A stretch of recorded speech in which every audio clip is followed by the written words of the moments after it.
Magandang umaga Pilipinas, magandang umaga Hilaga, Timog, Silangan at Kanluran. Ito si Gilbert Martije Lopez Catso para sa mga headline. Ulat panahon. Ang rehiyon ng Davao at ng Soc-Sargent ay magkakaroon ng maulap na papawirin na may kalat-kalat na pag-ulan, pagkidlat, pagkulog.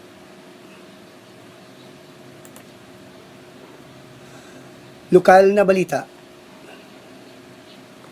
2.5 million illegal na droga na samsam, 2 suspect arestado.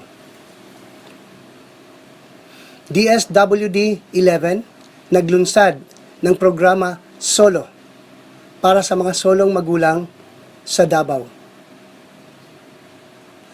Pinayuhan ang mga kalahok sa parada na huwag magtapon ng candy sa panahon ng parada. Walang direktang banta sa Davao City para sa araw. Pambansang balita. Inaprubahan ng PEZA or PISA ang 14,951 billion na pamumuhunan mula sa Enero hanggang Marso. Nilagdaan ni Marcos bilang batas ang bagong Philippine Passport Act. Balitang pandaigdig. Ang halalan sa Russia ay nakatakdang higpitan ang hawak ni Putin sa kabila ng protesta sa tanghali. DFA. Ang pag-angkin ng China ng mga makasaysayang karapatan sa South China Sea ay walang basihan at nakakaligaw. Para sa entertainment news, Ina Raimundo, Will Ashley will go on a road trip in X and Y. Teaser, Jan. Sino si Rose Hambury? Ano ang kailangan mong malaman tungkol sa kanyang koneksyon kina Prince William at Kate Middleton? Para sa sports, Perpetual Jr. at last bumalik sa drawing board sa bid sa Level Series versus Letran. NBA Roundup. Itinaas ni Steph Curry ang Warrior sa Lakers bilang kapalit. Mga pang-internasyonal na tampok. Patmos, ang isla ng Greece kung saan nagsimula ang katapusan ng mundo. Pambansang tampok. Controversial Chocolate Hills Resort inutusang isara. Nagsalita si manager. Trivia. Ang kahangahangang Mount Apo ay matatagpuan sa pagitan ng Davao City at Davao del Sur Province. Kabilang kwento, Gel Blaster, isang bagong libangan.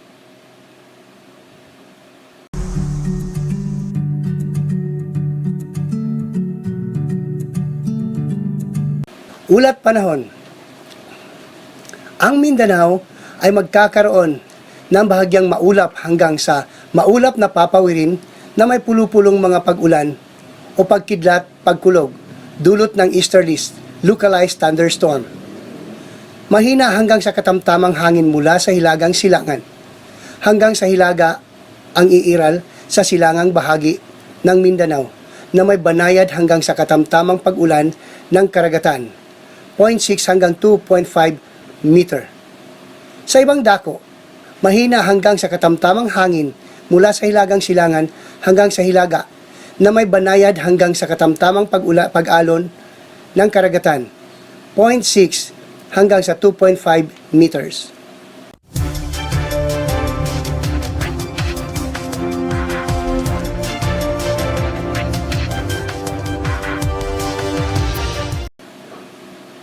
Lokal na balita. Iniulat ng mga otoridad ng pulisya na tinatayang 140.67 gramo ng hinihinalang illegal na droga ang tinatayang bigat na may tinatayang secret market value na 2.5 million ang nahuli. Arestado ang isang alias boss na top 1 city-level drug personality ng lungsod at isang alias na na-shift. Sa pinagsamang operasyon ng pulisya sa Punad Street, Barangay Angliongto, Davao City. Ang operasyon ay pinangunahan ng Police Regional Office Davao or PRO Davao sa Asa Police Station or 105th Maneuver Company Regional Mobile Force Battalion Davao Region RMFB Davao, RCI at Philippine Drug Enforcement Agency Davao Region or PDEA Davao. Sa isang makabuluhang hakbang tungo sa pagsuporta ng mga sulong magulang sa rehiyon, opisyal na inilunsad ng Department of Social Welfare and Development Davao Region, DSWD Davao, ang programang SOLO, Strengthening Opportunities for Lone Parents, noong Marso 14, 2024. Naganap ang paglunsad sa pamamagitan ng isang ceremonial signing of Memorandum of Agreement sa pagitan ng lokal na pamahalaan at ng PANABO at DSWD Davao. Ang Pilipinas, ayon sa listahang 3 ng Department of Social Welfare and Development na isinasagawa ng National Household Targeting Office or NHTO, ay natukoy ang kabuuang 5,083,787 individual bilang solo parents. Sa bilang na ito, 4,022,486 ang mga babae at 1,061,301 ang mga lalaki.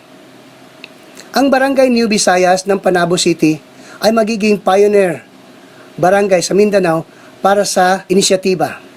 30 benepisyaryo ang maingat na pinili batay sa listahan ng 3 database. Ang pangunahing layunin ng programa ay bilang kapangyarihan o ang mga sambahayan na nag-iisang magulang na nagbibigay daan sa kanila na mamuhay ng matatag at komportable na ayon sa agenda ng pambansang pag-unlad. Kabilang dito ang pagtiyak na ang mga solong magulang sa mga piling lugar ay epektibong magampanan ang kanilang mga responsibilidad bilang magulang.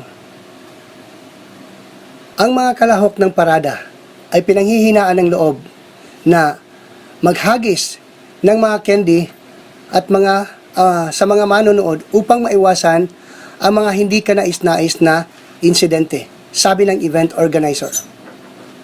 Sabi ni Harold Kibete, event organizer ng Parada Davaoenyo, sa iSpeak Media Forum noong Huwebes ng umaga, Marso 14, 2024, sa Davao City Office, na ang mga kalahok sa parada ay hindi hinihikayat na maghagis ng mga candy o merchandise sa mga manonood upang maiwasan ang aksidente sa paggunita. Actually, ginidiscourage na muna siya. One time, may gani nakita na mo siya. Naghatag sila mga candies. And, kabalabay ata ka ng view sa float kay gamay ra kaayo. Gibalot man ang elf, so dili talaga nila makita kung naay mutabok. PSSO. Walang direktang banta ang Davao City sa buong pagdiriwang ng 87th araw ng Davao. Ibinunyag ng opisyal ng Public Safety and Security Office, PSSO. Sinabi ni Angel Sumagaysay, pinuno ng PSSO, sa iSpeak Media Forum sa City Mayor's Office noong Huwebes ng umaga, Marso 14, 2024, na nakatanggap sila ng negatibong impormasyon sa direktang pagbabanta. Dagdag pa ni Sumagaysay, ito ay base sa assessment lalo na sa kanilang Regional Intelligence Committee na pinamumunuan ng National Intelligence Coordinating Agency Davao Region or NICA Davao.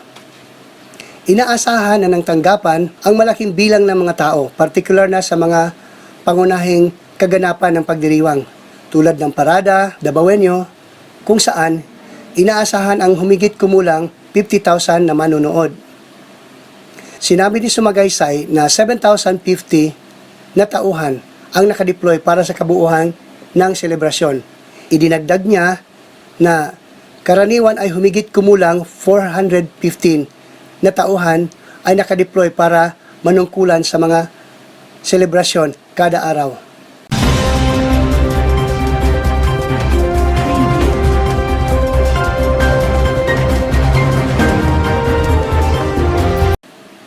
Balitang pambansa.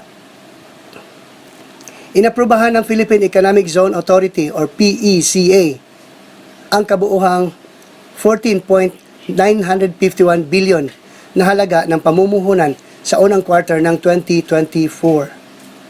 Sa isang media forum noong Sabado, March 16, 2024, sinabi ni PISA Director General Tereso Panga na mayroong 19.25% pagtaas sa halaga ng naaprubahang pamumuhunan para sa unang 3 buwan ng taon kumpara sa parehong panahon noong 2023 na nagkakahalaga ng 12.537 billion. O noong Marso lamang, ang mga inaprubahang pamumuhunan ay umabot sa 2.845 billion na minarkahan ng 21.8% pataas kumpara noong Marso 2023 na umaabot sa 2.343 billion. Sinabi rin ni Panga na kalahati ng mga pamumuhunang ito ay bunga ng mga paglalakbay sa ibang bansa ni Pangulong Ferdinand Marcos Jr. Binanggit niya na ang dayuhang paglalakbay ng Pangulo ay nakakuha ng mas maraming pamumuhunan kasama na ang pinakabago mula sa Germany at sa Czech Republic. Sinabi niya na batay sa pagpapatakbo ng mga numero ng PISA, ito ay madaling nasa 43% ng kanyang 175.7 billion o humigit kumulang 75 billion.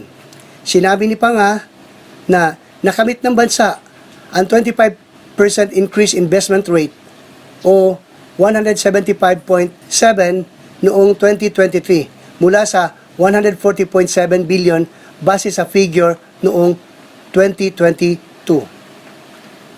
Si President Ferdinand Bongbong Marcos Jr. nilagdaan bilang batas ang isang panukalang naglalayong magtatag ng online application portal para sa passport application. Nilagdaan ni Marcos ang batas noong Marso 11, 2024, ang New Philippine Passport Act na nagpawalang bisa sa Republic Act number 8239 o ang Philippine Passport Act of 1996.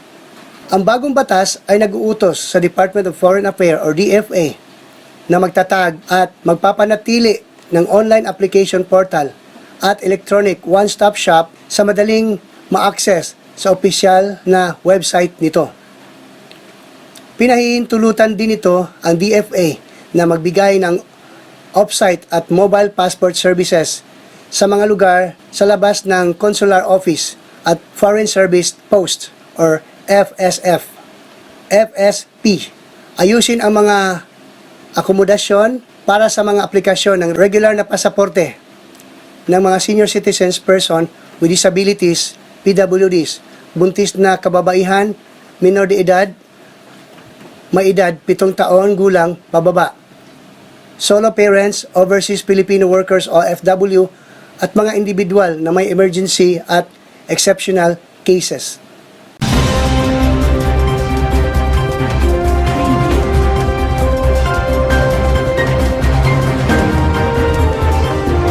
Balitang pandaigdig. Moscow. Nakahanda si Pangulong Vladimir Putin na higpitan ang kanyang hawak sa kapangyarihan sa linggo ng isang halalan sa Russia na tiyak na maghahatid sa kanya ng napakalaking tagumpay kahit na ang ilang mga kalaban ay nagsagawa ng simbolikong protesta sa tanghali sa mga istasyon ng butuhan laban sa kanyang pamumuno. Si Putin na umangat sa kapangyarihan noong 1999 ay nakahanda na manalo ng bagong 6 na taon termino. Kung makompleto niya ito, ay magbibigay daan sa kanya ang maabutan si Joseph Stalin at magiging ang pinakamatagal na pinuno ng Russia sa loob ng higit 200 na taon. Ang halalan ay dumarating lamang sa loob ng 2 taon mula ng noong pinalitaw ni Putin ang pinaka-nakamamatay na labanan sa Europa. Mula noon, ikalawang digmaan pangdaigdig sa pamamagitan ng pag-utos sa pagsalakay sa Ukraine. Itinuturing niya ito na bilang isang espesyal na operasyon militar. Natigil ang digmaan sa 3 araw na halalan. Ang Ukraine ay paulit-ulit na umatake sa mga refineries ng langis ng Rusya.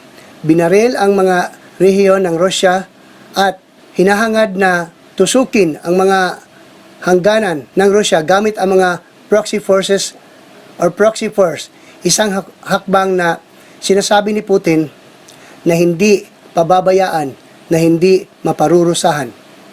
Bagamat walang pag-aalinlangan ang muling halala ni Putin dahil sa kanyang kontrol sa Rusya at kawalan ng anumang tunay na mga humahamon. Nais ipakita ng dating espiya ng KGB na mayroon siyang napakalaking suporta ng mga Ruso. Matatapos na ang pagbuto sa 1800s sa linggo, tumugon ang kagawaran ng ugnayang panlabas noong linggo sa paggigiit ng China ng mga makasaysayang karapatan sa South China Sea na tinawag ang mga pag-aangkin nito na walang basihan at nakakaligaw. Noong nakaraang Huwebes, iginiit ng tagapagsalita ng China Foreign Ministry na si Wang Wenbin ang mga makasaysayang karapatan ng China sa tinatawag nitong Nanhai Zhudo o South China Sea Island. Ang China ay may panloob na tubig, teritorial na dagat at magkakadikit na suna. Batay sa Nanhai Zhudo, ang China ay may eksklusibong economic zone at continental shelf batay sa Nanhai Zhudo. At ang China ay may mga makasaysayang karapatan sa South China Sea, aniya. Ang mga oposisyon sa itaas ay naaayon sa nauugnay na international na batas at kasaysayan. Noon pang 1948, opisyal na inilabas ng pamahalaang Tsino ang tuldok na linya na itinataguyod ng mga sunod-sunod na pamahalaan ng China. Dagdag ni Wang. Sa isang pahayag, tinawag ng tagapagsalita ng DFA na si Teresita Daza, ang pahayag na ito ay walang basihan at nakaliligaw.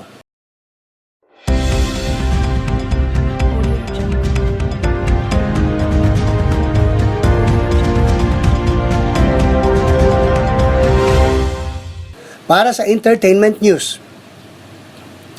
si Ina Raimundo at Will Ashley ay dalawang nangangarap na magkasamang maglalakbay sa kanilang paparating na pelikula, ang X and Y.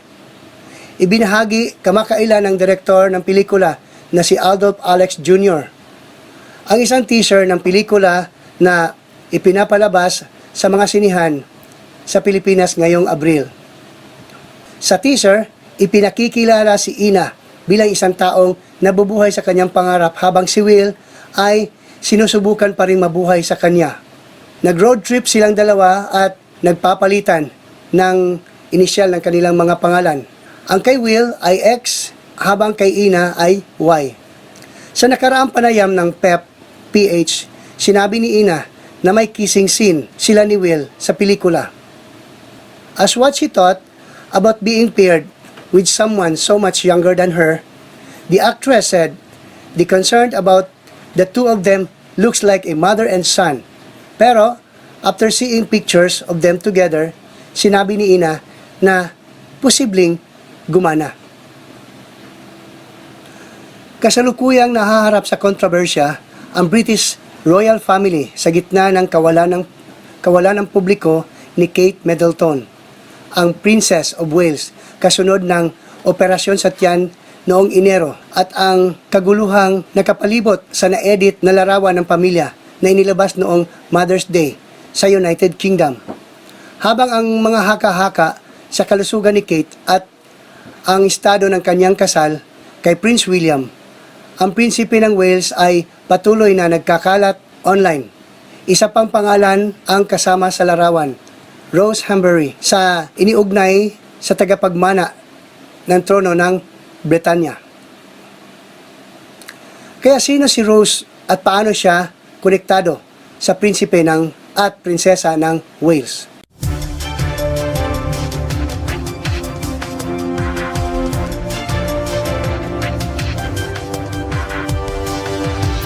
Para sa sports, walang idahilan ang University of Perpetual Help System, Delta, said Coach Jove Cleopas, matapos ang kanilang pagkatalo sa first game or sa Game 1 sa Colegio de San Juan de Letran sa NCAA Season 99 Juniors Basketball Final noong Sabado. Kung mayroon man, sinabi ni rookie tactician na ang dapat nilang gawin ngayon ay bumalik na lang sa pagsasanay at umaasa na makakalabas ng equalizer sa Game 2. 3 araw mula ngayon. Sinabi ko lang na sa kanila na we will just go back to the drawing board and see how we played today. And i-work out lang namin yung mga pagkukulang namin ngayon. And hopefully, bounce back sa Game 2.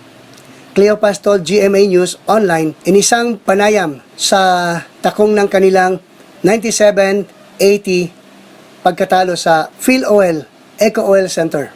I told them we will just go back to the drawing board and see how we played today and work out where we fell short and hopefully bounce back sa Game 2. Si Stephen Curry ay umiscore ng 31 puntos sa kanyang pagbabalik mula sa 3 larong kawalan at si Klay Thompson ay nagdagdag ng 26 puntos nang ang bisitang Golden State Warriors ay nakakuha ng 128-121 panalo laban sa Los Angeles Lakers noong Sabado. Si Jonathan Kuminga ay umiscore ng 23 puntos. Si Andrew Wiggins ay may 16 at si Draymond Green ay nagdagdag ng 6 na puntos. 13 assists at 12 rebounds para tulungan ang Warriors. 35-31 na humakot ng porsyentong puntos. Si Jonathan Kuminga ay umiscore ng 23 puntos. Si Andrew Wiggins ay may 16. At si Draymond Green ay nagdagdag ng 6 na puntos. 13 assists at 12 rebounds para tulungan ang Warriors. 35-31 na humakot ng porsyentong punto sa unahan ng Lakers. 36-32. Ang dalawang kupunan ay nasa huling 2 pwesto para sa play-in tournament sa Western Conference. Pumasok ang Golden State na may 3 talo sa unang 4 na laro nito at nagtala ng 1-2 habang si Curry ay out na may right ankle sprain. Umiskor si LeBron James ng 13 sa kanyang 40 points sa 4th quarter at nagdagdag si D'Angelo Russell ng 23 points at 13 assists para sa Lakers. Hindi naglaro si Anthony Davis pagkatapos ng unang quarter dahil sa natamaan ang kaliwang mata. Ang kanyang mata ay pinahid ng braso ng Warriors forward na si Trayce Jackson Davis habang nagmamaneho papunta sa basket.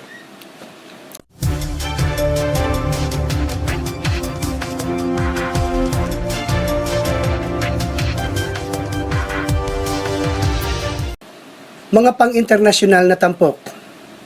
Ang isla ng Patmos na nakaupo sa ilalim ng perpektong asul na kalangitan sa silangang bahagi ng dagat Aegean ay maaring magmukhang isang tipikal na destinasyon ng bakasyon sa Greece.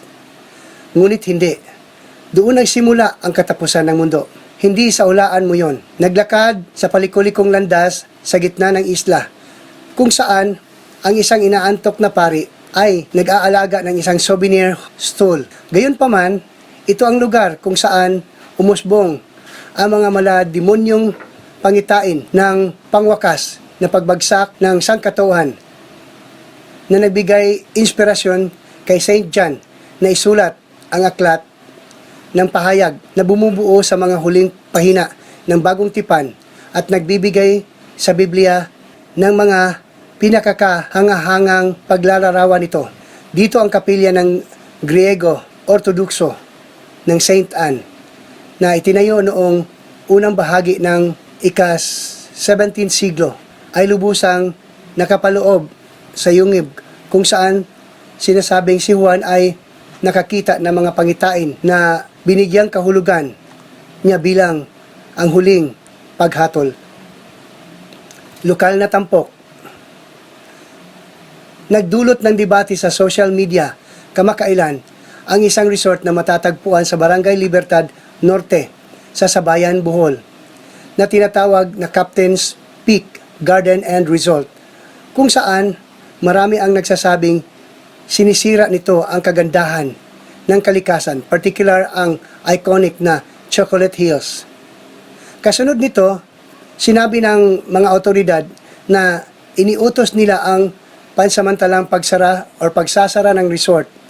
Ayon sa pinakabagong episode ng Kapuso Mo, Jessica Soho, naglagay na mga karatula ang mga kawani ng Department of Environment and Natural Resources, Bohol, na nagkukumpirma sa pansamantalang pagsara. Pinaliwanag ng manager ng resort na si Julieta Sablas. Binigyan sila ng approval para pagtatayo ng commercial area. Sa lahat po na nag-comment ng negative, sabihin ko sa inyo, salamat, nag-trending ang Captain's Peak Resort. Ang sakit sasabihan ka na, bakit giniba mo yung mga Chocolate Hills dyan sa Bohol? Wala naman kaming giniba. Para sa kabilang kwento, Gel Blaster, isang bagong libangan ng mga enthusiast. Panuorin po natin.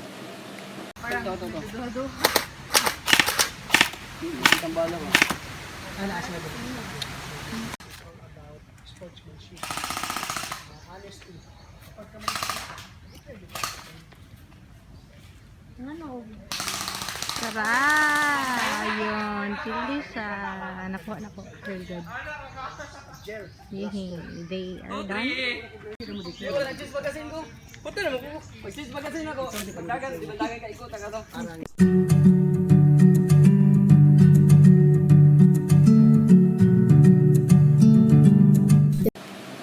Para naman sa trivia, ang Mount Apo na kilala rin bilang Apo Sandawa ay isang malaking sulfuric dormant stratovolcano sa isla ng Mindanao, Pilipinas.